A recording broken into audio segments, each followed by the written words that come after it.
On pensait vous trouver en ville. Oui. On nous a indiqué que vous étiez dans vos plantations. Je commence là. D'accord. Pour aller vite, vous pourriez peut-être commencer par là-bas. D'accord. Voyez-vous.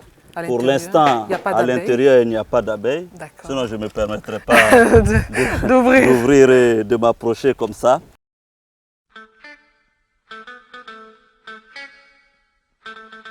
Respectant toutes les normes de planting et soigneusement bien entretenu, le champ du président Soro présente un beau visage. Ce champ est composé de 30 hectares de mangue, 5 hectares d'agrumes, pangelo et clémentine et 1,5 hectare de citronniers. Après la visite des ruches, le président se dit fier d'être souvent au village. Il évoque aussi les stratégies qui seront mises en place pour le financement de la plantation. Monsieur le Président, donc quand vous venez au village Oui. les week-ends, Non, chaque fois que je suis au village, systématiquement, je viens ici. C'est inévitable. Je viens pour m'assurer que d'abord, vous savez, la nature humaine est ce qu'elle est. Exactement. Si vous ne venez pas, vous ne surveillez pas, le personnel peut être démotivé. Exactement. Et j'ai besoin de ce contact aussi avec la nature. Vous voyez, ça me coupe d'Abidjan, des problèmes d'Abidjan, de ma fonction, de l'État. Et vous savez, c'est très important de faire deux fois des breaks. Donc quand je suis ici, comme vous le constatez, le cellulaire ne fonctionne pas, rien ne fonctionne.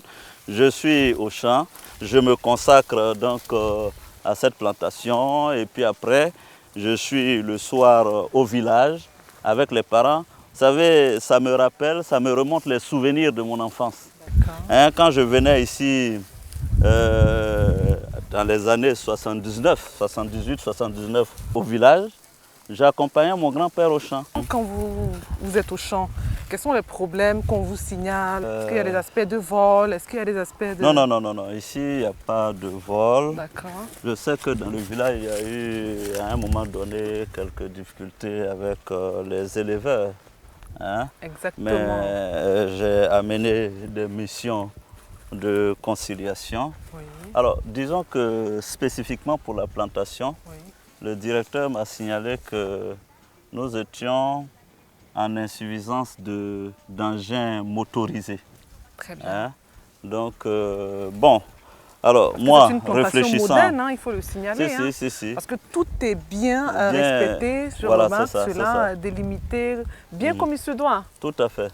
Non, on a respecté... Monsieur le Président. Non, merci, on a respecté les techniques. Et je pense que vous méritez qu'on vous appelle brave paysan. On n'a pas fait le déplacement. Merci. Non, on a respecté toutes les consignes, instructions. C'est ça. Alors maintenant, évidemment, moi, je considère, j'ai dit au directeur de plantation, qu'il faut que la plantation s'autofinance. Exactement. Moi, j'ai initié, j'ai mis les premiers fonds, mais on ne va pas continuer d'investir à perte. Maintenant, il faut qu'on parle de rentabilité, n'est-ce pas? Absolument. Donc c'est à cela que vous voulez vous atteler d'ici quelques années. Voilà, c'est une plantation familiale. Évidemment, le gain ne sera pas extraordinaire, mais toujours est-il que ça doit pouvoir changer la face du village. Exactement. Par exemple, je ne me contente pas que de venir faire cette plantation. Vous avez vu, on a construit une école dans un village à côté et dans le village même où se trouve la plantation. L'année prochaine, on commence la construction d'une école sans attendre l'argent du gouvernement. L'école que nous avons construite, ce n'est pas l'argent du gouvernement, mais c'est avec les villageois. Ça a été fait en quelle année, Monsieur le Président? Ici, l'école a été construite l'année dernière. Et donc ici, nous allons commencer, grâce à cette plantation, donc la construction de l'école du village. Et les jeunes du village, au lieu de s'exporter dans les villes en train de chômer, vous avez vu, j'ai pris des jeunes qui travaillent exclusivement pour cette plantation. Donc, mon objectif, c'est de changer le visage de cette plantation. Vous avez vu en bas, il y a donc de l'eau. Nous voulons faire un barrage et nous avons monté un projet pour que dans 2 ans, nous puissions faire la culture du riz, autour de 400 hectares de riz. Ah non, nous sommes dans ce projet, nous investissons et nous pensons que dans 2 ans, si vous venez nous rendre visite, vous aurez tout un autre visage. Le président, il faut le rappeler, est un brave paysan. Et pour joindre l'acte à la parole, il n'hésite pas à mettre la main à la pâte. Donc là, Voilà, donc vous voyez, là on a le tracteur. d'accord, Bon, le directeur de plantation m'a dit que ce n'est pas suffisant hein, exactement. pour la vu les- superficie. hein. Exactement. ouais. Donc, il faut gérer ce type de plantation avec parcimonie. Comme je dis, j'insiste sur l'autosuffisance. Venez, je vous invite à monter sur Ah, ce vous pouvez, tracteur. Monsieur le Président, vous-même. Oui, mais bien sûr, bien sûr.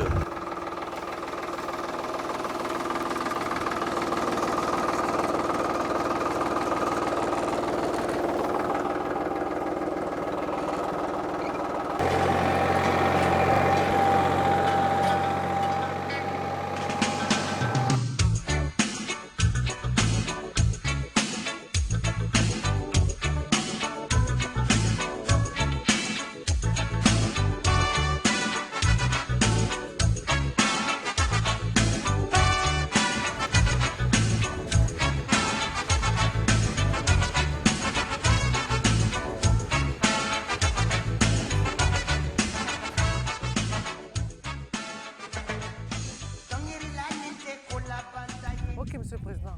Avec le tracteur, vous Mhm. nous avez démontré Mhm. que vous maîtrisez tous ces aspects-là de l'agriculture, n'est-ce pas? Bien sûr, bien Et sûr. ces images en témoignent largement pour Mhm. ceux qui mettaient encore des doutes. Est-ce qu'il est capable de faire ceci, il est capable de Mais faire cela? je suis un fils de paysan.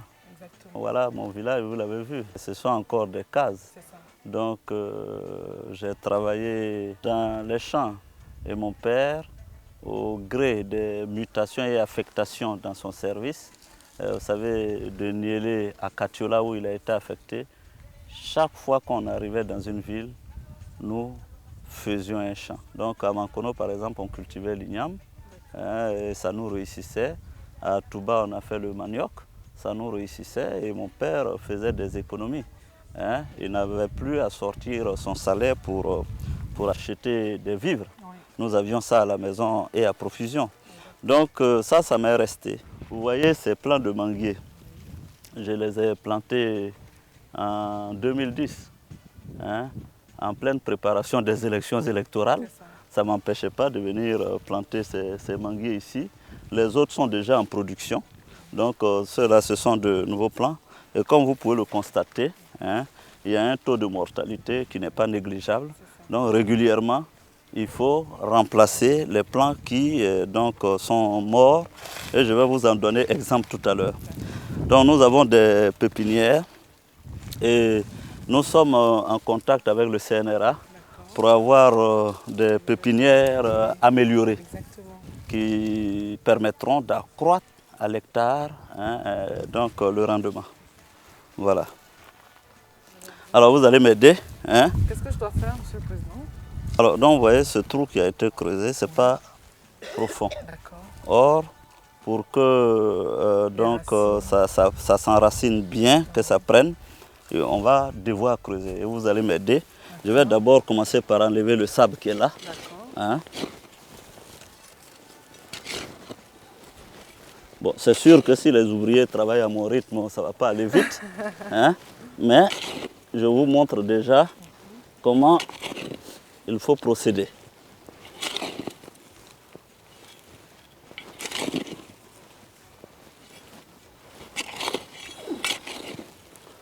Voilà. D'accord. Maintenant, avec ça, Oui. voilà, vous allez creuser un Mais, peu. Monsieur le Président, si Allez-y, allez-y voir, vous apprenez vite. Allez-y. Oui. Non, mais si vous creusez comme ça, on va mettre une journée. Hein. Bon, allez-y alors. Montrez-moi Il faut comment ça se mettre de passe. la force. D'accord. Hein. D'accord.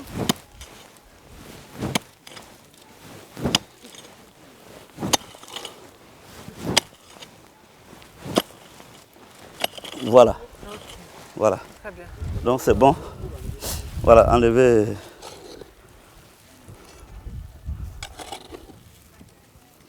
Après, voilà, c'est bon. On va maintenant arroser pour ne pas que la plante soit en contact directement avec la terre sèche. Voilà. Voilà. Donc là, ça va. Une fois arrosé. On va maintenant planter. Donc vous voyez, il y a ce C'est comme ça. plastique là. Oui.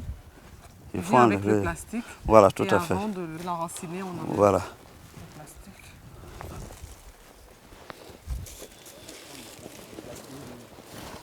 Vous voyez, il faut que ce soit bien droit. D'accord. Avec la suite là-bas. Et puis Il vous maintenant, faut la daba peut-être. voilà, la daba pour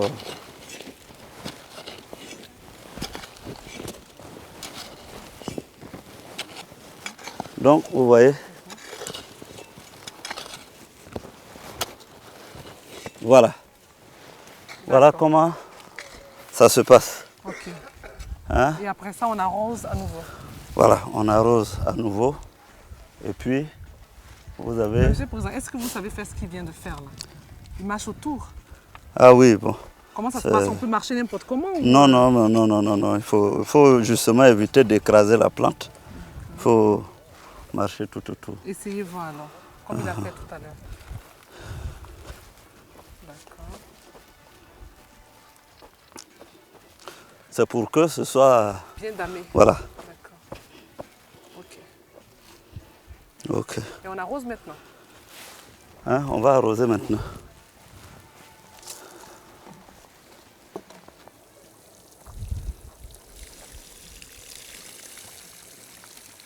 Ok. Voilà. Donc pour ceux qui ne savaient pas comment on plante un manguier, Voilà, ils viennent c'est d'avoir fait. une leçon C'est fait. par Monsieur le Président. Voilà. Il faut respecter Ok. des critères d'alignement hein, pour ne pas que la plantation paraisse en désordre. Hein. Et puis il faut respecter un certain espace vital C'est ça. pour les plantes. Alors vous voyez, on vient de terminer avec le planting. Mais dans l'intersaison, nous cultivons, comme vous pouvez le constater, ces tiges-là, nous faisons du maïs C'est ça. hein, pour nourrir donc, le village. Mais nous faisons du maïs et je vais vous surprendre parce que je fais aussi de l'élevage. Waouh. Voilà. Donc j'ai des bœufs et il faut trouver la nourriture pour ces bœufs. Avec ses nombreux voyages instructifs, le président a acquis beaucoup d'expérience auprès de grands agriculteurs américains, européens et asiatiques. Fort de ces expériences, il nourrit de grandes ambitions pour sa plantation ainsi que la région du Tchologo, comme nous l'explique le directeur de la plantation. Il est question d'implanter une usine de transformation de la mangue dans la région du Tchologo, notamment dans le village de Nambonkaa, à 12 km au nord de la ville de Ferké. Et les documents techniques sont pratiquement prêts. Il reste donc à résoudre un certain nombre de questions avec les financiers. Et puis donc, on va rentrer encore en contact avec les Chinois qui ont souhaité qu'avant que le projet ne soit mis en œuvre, qu'une équipe aille en Chine, voir de quoi il s'agit, comment ils vont exploiter, quels sont les équipements à réaliser ici pour que nous puissions exploiter la mangue à raison de 50, 60, voire 70 000 tonnes de mangue par an. Je pense que ça sera une très bonne opportunité pour la région et la création donc de cette usine permettra de créer environ 300 à 350 emplois, dont une cinquantaine permanents. Après nous avoir invités à nous rendre à la ferme, nous sortons de la plantation pour nous diriger sur les lieux. Ici, nous marquons notre admiration devant des bœufs dont l'embonpoint et l'état de santé témoignent du savoir-faire de l'éleveur Guillaume Soro et de son personnel. Alors nous nous retrouvons sur votre parc. Oui. D'accord. Et c'est très éloigné des plantations que nous avons visitées tout à l'heure. Vous savez bien que la plantation et les bêtes ne font pas bon ménage. N'est-ce pas? Donc il fallait les séparer. Alors ici, on est dans la localité du village de ma mère. Là où on a visité la plantation, c'était le village paternel. Donc ici, c'est le village maternel. Et j'ai décidé de faire donc, de l'élevage. C'est le ministre Dibi qui m'a donné ce conseil. Et avec les techniciens, on s'est demandé comment faire un élevage dans une localité qui n'était pas aseptisée, hein, parce qu'on n'avait pas fait d'études. Si on ne commençait pas par une race assez résistante, on pouvait avoir un taux de mortalité élevé. Donc on a commencé par les Ndama. Hein, donc c'est une race locale, hein, qui est vraiment résistante, hein, aux maladies. Alors évidemment, ce n'est pas des vaches laitières, mais c'est des bœufs destinés généralement à la culture attelée. Vous savez que mon père a été à la CIDT et il s'occupait justement de la culture attelée. Donc ces bêtes-là, c'est pour la culture attelée et pour la viande. Hein, c'est ce qu'on retrouve dans les boucheries. Voilà. Très bien. Donc, c'est communautaire ou c'est... Oui, oui. Alors, donc, évidemment, quand vous êtes dans votre propre village, vous ne pouvez pas faire un élevage de façon solitaire. Alors, j'avais certaines infrastructures, même précaires. J'ai décidé que ce soit donc un parc communautaire. Tous les villageois qui ont des bœufs, donc on les met ensemble et puis ça profite à tout le village. Évidemment, ce n'est pas à un niveau, disons, industriel, mais le tout était de commencer et de mieux encadrer les bêtes, vous voyez, pour ne pas que ça détruise les cultures des villageois. Et tous les villageois ont donc leurs bêtes. À titre personnel, dans ce parc communautaire, j'ai exactement 76 bêtes. Ce n'est pas beaucoup. Comparé à bien des amis, hein, je tairai les noms, qui ont vraiment des milliers de têtes. Mais je pense que c'est un début et nous allons voir comment évoluer. Est-ce que vous avez des projets dans ce sens? Quels sont vos projets dans le domaine de... Tout à fait, tout à fait. Nous sommes ambitieux. Nous sommes ambitieux. Avec les techniciens, nous ambitionnons justement de faire des croisements. Hein, de faire des croisements et métissages pour évidemment à moyen terme avoir des vaches laitières. Donc il faudra des croisements de plusieurs races pour augmenter la capacité de production de ces vaches-là. Donc nous allons continuer à travailler. J'ai aussi un projet effectivement d'agrandir et de faire un autre parc, pâturage dans mon village paternel. Parce que les conditions ici ne nous permettent pas de faire une grande extension. Notre objectif, maintenant que nous avons mis le pied à l'étrier, c'est de produire du lait, c'est aussi de produire donc des bœufs pour la vente. Et cette ambition nous impose de créer un autre parc. D'accord, Monsieur le Président. Alors, donc, avant de mettre un terme à cette émission, je souhaiterais que vous puissiez regarder la caméra et vous adresser à toute cette jeunesse qui nous regarde, qui avait perdu espoir, qui se disait, bon, je n'ai pas eu la chance de faire des longues études ou j'ai des diplômes, je n'ai pas de boulot, est-ce que ce n'est pas dévalorisant de faire tel métier? Aujourd'hui, nous avons la chance de vous rencontrer et de voir que vous-même, malgré la tâche qui vous est confiée par le gouvernement, vous trouvez le temps de faire ce métier-là. Je pense qu'on peut faire ce métier par pure vocation ou par passion. Mais aussi on peut le faire dans le sens de développer un pays, une nation. Je le dis, je le répète, l'agriculture, en tout cas l'agro-pastoral, c'est le seul domaine qui emploie tout citoyen, diplômé ou non. Vous n'avez pas besoin de diplôme pour travailler la terre. Mais vous avez aussi besoin de personnel qualifié, des gens qui ont aussi des PhD qui peuvent travailler la terre. Et j'ai dit, c'est loin d'être dévalorisant d'être agriculteur. Évidemment, sur les 50 dernières années en Côte d'Ivoire, tous ceux qui ont investi dans la finance, dans l'industrie, dans notre pays, et ceux qui ont investi dans la terre, les plantations, on peut faire des comparaisons. On voit bien que ceux qui ont résisté aux crises et au temps, c'est ceux qui ont investi dans la plantation.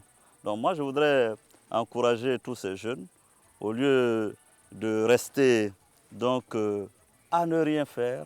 Vous savez, la première richesse des Ivoiriens, c'est leur terre. Je disais à un ministre américain qui était venu me voir, à l'époque j'étais Premier ministre, je disais qu'il faut peut-être redéfinir les critères standards de la pauvreté. Parce qu'en Europe, c'est vrai, quand vous êtes dans un appartement, que vous n'avez pas une télévision, vous n'avez pas un frigo, vous n'avez pas un fer à repasser, vous n'avez pas un téléphone, on vous considère pauvre. Mais chez nous, ici en Afrique, dans mon village, vous avez vu, j'ai construit ma maison. J'ai volontairement décidé de ne pas y mettre de télévision, de ne pas y mettre autre chose, parce que ça désocialise à un moment donné. Donc, ici, c'est vrai, nous n'avons pas de télévision, nous n'avons pas de frigo, mais nous avons la terre. Nous sommes propriétaires terriens. Et ça, c'est une richesse. Il faut valoriser cette terre-là. Chez nous, au village, il n'y a pas de SDF. Parce que chacun a un lopin de terre, il peut construire sa case. Donc je pense que c'est important, il faut bien comprendre. Et pour moi, il faut que le gouvernement ait une politique hardie, une politique agressive de l'agriculture. Et il faut que personne n'ait honte d'avoir des bottes, de venir dans son pâturage, d'aller au champ, de faire son champ et de travailler. Et comme je vous l'ai dit, pour moi, l'avenir de la Côte d'Ivoire, c'est l'agriculture. Il faut que nous soyons autosuffisants alimentairement. Et j'encourage vraiment mes parents, tous les jeunes, à s'y investir pleinement.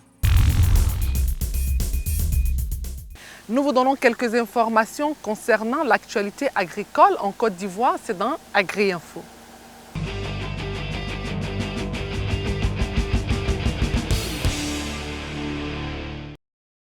Pour la détermination du prix Borchamp des noix de cajou au titre de la campagne 2013 de commercialisation des noix de cajou, un comité scientifique a été mis en place pour faire le diagnostic de la campagne écoulée qui affichait 310 francs comme prix indicatif. À cet effet, un comité comprenant tous les acteurs de la chaîne des valeurs de la filière, dont 5 représentants pour les producteurs, 2 pour les acheteurs, 3 pour les exportateurs, 2 pour les transformateurs et 4 pour les structures techniques, a tenu à restituer ses travaux face à la presse en fixant les prix minima obligatoires suivants. 200 francs CFA par kilogramme prix Borchamp, 235 francs CFA par kilogramme prix magasin intérieur, 274 francs CFA par kilogramme prix magasin portuaire. Le fait majeur cette année est que ces prix sont obligatoires. Afin d'assurer le bon fonctionnement de cette campagne de commercialisation, le comité a fait des recommandations sur 17 points car l'évaluation de la campagne 2012 était négative.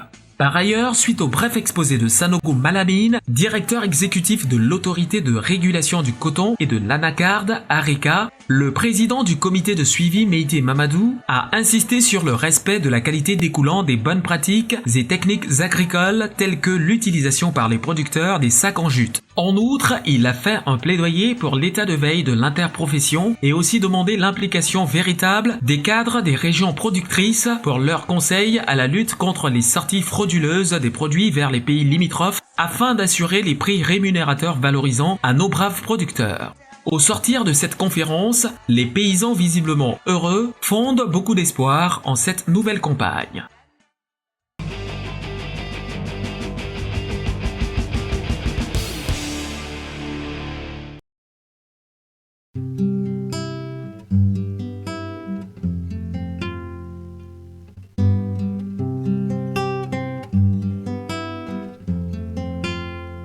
Les chambres d'agriculture au service des agriculteurs et du monde agricole. Merci, Monsieur le Président. Merci. Seule une jeunesse désœuvrée, ça donne à des activités belliqueuses. Mesdames et messieurs, j'ai été très heureuse de vous présenter cette émission. Je vous donne donc rendez-vous dans 15 jours pour une autre émission de votre magazine agricole Braves Paysans. Que Dieu bénisse la Côte d'Ivoire. Grand merci au Président de l'Assemblée nationale. À très vite.